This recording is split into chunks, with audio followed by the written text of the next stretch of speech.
भाग्य वाले का भूत हल जोतता है। सुदूर एक गांव में मोहन नाम का पहलवान रहता था, जिसके पास 5 भैंसें थी। दिन भर भैंसों की देखभाल करना और उनका दूध पीना मोहन की दिनचर्या थी।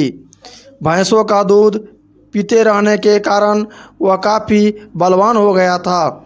मोहन अपने बचाव और सहारे के लिए एक लोहे की छड़ हमेशा साथ रखता था। इस कारण कोई भी मोहन को एक बार देख लेता तो उसकी हष्ट-पुष्ट काया व शक्ति शरीर को देखकर डर जाया करता था।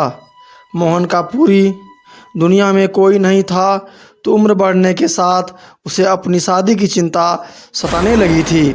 इसलिए वह अक्सर लोगों से पूछा करता था कि उसकी शादी कहाँ और किससे होगी। लोग उसे देखकर डर जाते थे और उसके सवाल का जवाब न दे पाते थे। इस पर मोहन उनके साथ मारपीट किया करता था, जिसके चलते लोगों ने उस रास्ते से ही गुजरना बंद कर दिया था। एक बार किसी दूसरे गांव का एक ब्राह्मण और एक हमाम किसी विवाह समारोह में शामिल होने जा रहे थे। रास्ते में उन्हें मोहन मिल गया। मोहन ने ब्राह्मण को देखा तो उसने दोनों को अपने पास बुलाते हुए कहा कि आप तो मुझे ज्ञानी नज़र आते हो, बताइए मेरी शादी कब और कहाँ होगी। इस तरह पहलवान का सवाल सुनकर दोनों ठिठक गए। हमाम काफ़ी चतुर था।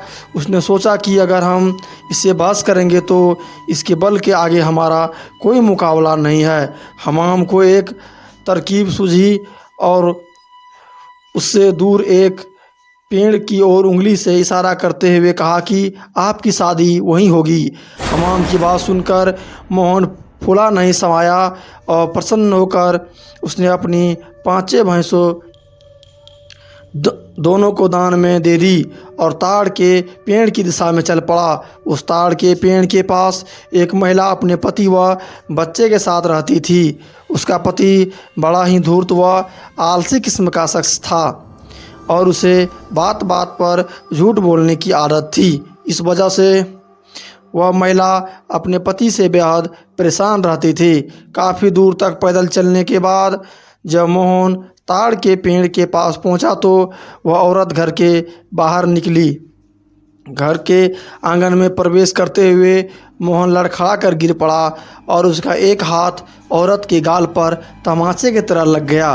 औरत को लगा कि पहलवान जरूर उसके पति को जानता होगा।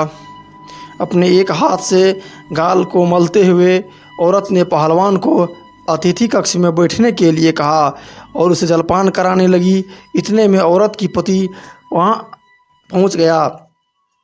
एक पराये मर्द के साथ अपनी पत्नी को देखकर वह गुस्से से मोहन की ओर इशारा करती हुई पूछी कि यह शख्स कौन है। औरत ने डरते हुए कहा कि उसे लगा कि वह परिचित है, इसलिए उसने उसे भीतर आने दिया। अपनी पत्नी की बात सुनकर वह शख्स और भी क्रोधित हो गया और लड़ने के लिए मोहन की ओर झपका। शख्स को रोकने के लिए मोहन ने अपने लोहे की छड़ उसके सर पर मार दिए, जिससे वह आदमी वहीं मर गया। यह सब दृश्य देखकर उसकी पत्नी रोने लगी। माहौल को देखकर पहलवान वहां से जाने लगा तो उस औरत ने मोहन को रोक लिया और कहने लगी कि उसके पति के अलावा घर में कमाने वाला कोई नहीं था और उसकी मृत्यु के बाद अब तुम्हें हमारे साथ ही रहना होगा। इसके बाद मोहन उस औरत के साथ उसी घर में रहने लगे। मोहन को भैंस का दूध पीने के अलावा कोई काम नहीं आता था। ऐसे में कुछ दिन बाद जब घर का राशन ख़त्म होने लगा तो महिला ने उससे कहा कि बाहर जाकर कुछ कमा कर लेकर आए या फिर राजा के पास जाकर खेती के लिए ज़मीन मांग ले, ताकि वह खेती कर पाए और अपना भरण पोषण कर सके। महिला की बात सुनकर पहलवान अपने लोहे की छड़ उठाए राजमहल की ओर चल पड़ा।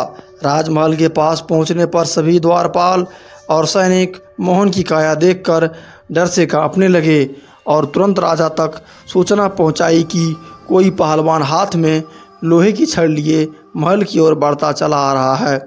सूचना पाकर राजा ने तुरंत अपने मुंशी को बुलाया और उसे तत्काल पहलवान के पास जाकर आने के कारण पूछने को कहा। पहलवान मुंशी को खेती के लिए ज़मीन मांगने की अपनी विनती बताता है। संदेश लेकर राजा के पास पहुंचने पर राजा पहलवान को ढेर सारी ज़मीन देने का आदेश देता है। मुंशी बेहद चतुर होता है, तो वह राजा द्वारा पहलवान को दी गई अधिकांश ज़मीन स्वयं के लिए रखकर मोहन को कब्रिस्तान के पास एक बंजर ज़मीन छोटा सा टुकड़ा देता है, जिसे पाकर पहलवान खुशी खुशी वापस लौट जाता है। उस बंजर ज़मीन के पास के बीच में एक पीपल का पेड़ होता है, जिस पर भूतों का बसेरा होता है।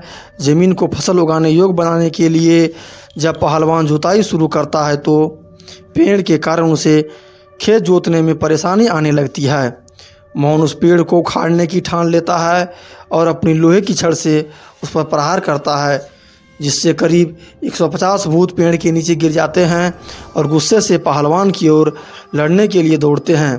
पहलवान अपनी छड़ से सभी भूतों के छक्का छुड़ा देते हैं। पहलवान से जीतना असंभव जानकर भूत मोहन के सामने पेड़ न काटने की गुजारिश करने लगे।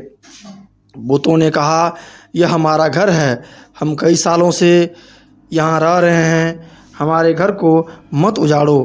भूतों ने इसके बदले खेतों में काम कर उपज मोहन के घर पहुँचाने का प्रस्ताव रखा। मोहन को भूतों पर दया आ जाती है और वह उनका प्रस्ताव स्वीकार कर घर चला जाता है। इसके बाद से भूत समय समय पर पहलवान के घर हर फसल पहुंचाने लगे।